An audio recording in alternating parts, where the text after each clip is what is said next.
আজকে আপনাদের ভাইয়া তো মহা খুশি, কারণ তার বোন আর বোনের জামাই মানে আমাদের দুলাভাই সাহেব আজকে আমাদের বাসায় আসবেন। তো তাদের জন্য আজকে আমরা নিজেরা ইফতারি কিনবো চিন্তা করছি, তাই দুজন একসাথেই বের হয়ে গেছি বাসার সবার জন্য ইফতারির আয়োজন করার জন্য, ইফতারি কেনার জন্য আর কি।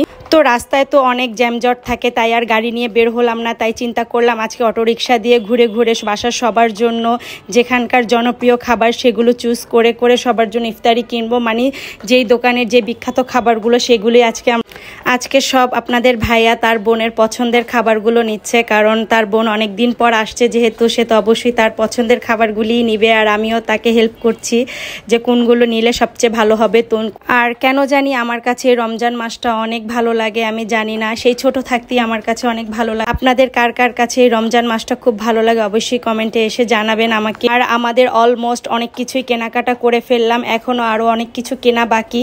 আসলে বাইরে বের হলেই বোঝা যায় যে ঈদ আমেজটা কিন্তু চলে এসেছে। তো বাইরে যারা না বের হয়েছেন তারা কিন্তু বুঝবেন না, যারা বাসার ভিতরে আছেন। আর তো আপনাদের ভাইয়ার সাথে ইফতারি কিনতে এসে আমার খুব ভালো লাগছে। আর আমি আলহামদুলিল্লাহ সবার জন্য সবার পছন্দের খাবার নিয়েছি, আর বিশেষ করে দুলা ভাই আর বড় আপুর জন্য অনেক পছন্দের তাদের খাবারগুলো নিয়েছে। আপনার ভাইয়া দেখে দেখে ইফতারি কিনছে।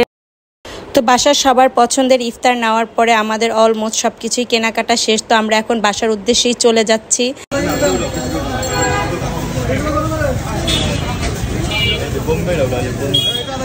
এটা হলো বোম্বে জিলাপি, হ্যাঁ, বিখ্যাত আমাদের মোহাম্মদপুরেরই। এটা আমি ছোটবেলায় অনেক খাইতাম, এখন বড় হওয়ার পর শুধু এখানেই পাইছি ওনাদের দোকানে। আসলে একটা বাড়ির বড় বউয়ের অনেক দায়িত্ব থাকে, তাই দায়িত্ব থেকে তো কখনোই এড়ানো যায় না। তাই বাসায় এসেও আবার কাজে লেগে পড়লাম ইফতারিগুলো গুছানো সাজানোর কাজে। তো যাই হোক, ইফতারিগুলো সাজাতে সাজাতে ঠিক আছে, আসলে পরিবারের জন্য অনেক কষ্ট।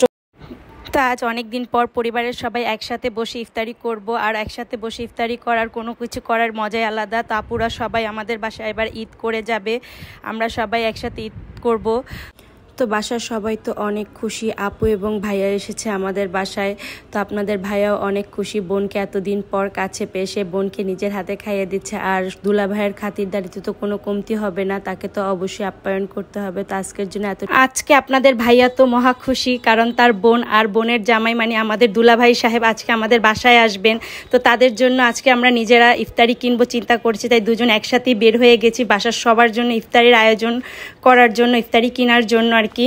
তো রাস্তায় তো অনেক জ্যামজট থাকে, তাই আর গাড়ি নিয়ে বের হলাম না। তাই চিন্তা করলাম আজকে অটোরিকশা দিয়ে ঘুরে ঘুরে বাসার সবার জন্য যেখানকার জনপ্রিয় খাবার সেগুলো চুজ করে করে সবার জন্য ইফতারি কিনবো, মানে যেই দোকানের যে বিখ্যাত খাবারগুলো সেগুলোই আজকে সব আপনাদের ভাইয়া তার বোনের পছন্দের খাবারগুলো নিচ্ছে, কারণ তার বোন অনেক দিন পর আসছে যেহেতু, সে তো অবশ্যই তার পছন্দের খাবারগুলিই নিবে। আর আমিও তাকে হেল্প করছি